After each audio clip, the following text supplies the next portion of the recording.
হালিম পুরি কেমন লাগতেছে?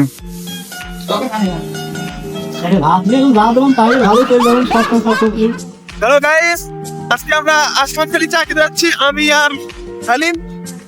আপনারা সবাই সাথে থাকুন আর এই মজার ব্লগটি সবার সাথে শেয়ার করুন।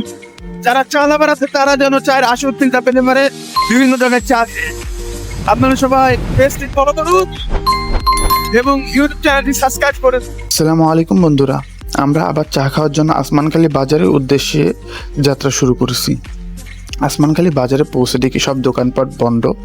অতপর আমরা তো সেই বিপদে পড়ে গেলাম। এই বিপদ থেকে রক্ষা পাওয়ার জন্য, এবং আমরা তো চা লাভার, চায়ের নেশা তো আমাদের পেছনেই থাকে। অতপর ভাবলাম যে আমরা অন্য কোনো দোকান থেকে চা খাই। পরে ফেরার পথে আমরা কুমারী বাজারে একটা হোটেলে বসে পড়ি এবং সেখানে প্রথমে আমরা পুরি খাই। পুরি খাওয়ার পরে আমরা মুংলাই খাই, কিন্তু যার মুংলাই ভিডিওটা অবশ্য নেওয়া হয় নাই। হালিম পুরি কেমন লাগতেছে?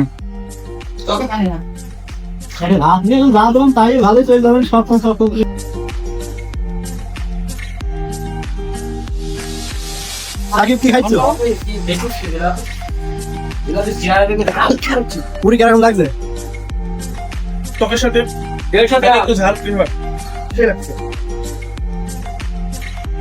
আমাদের যে নেশা চা, সে চায়ের নেশা আমরা তো ভুলতে পারি না। অবশেষে আমাদের সামনে সেই স্পেশাল চা চলে এসেছে। হালিম চাটা কেমন?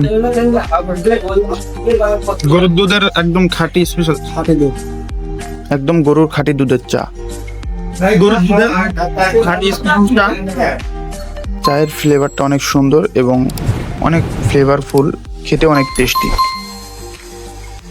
অবশেষে আমরা এই দেখুন যে মুংলাইটা খেয়েছি তার ভিডিওটা অবশ্য নেওয়া হয় নাই। তো এটা চলো বানানোর প্রসেসটা দেখুন, কি ভরপুর চলো চিকেন দিচ্ছে।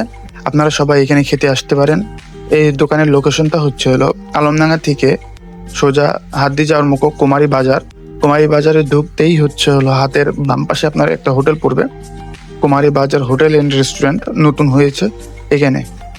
অবশ্যই আপনারা খেতে আসবেন, অনেক সুন্দর এবং মনোরম পরিবেশ একটা জায়গা এবং খাবার দাবারের মান অনেক উন্নত। সবাইকে আসার দাওয়াত রইল। ধন্যবাদ।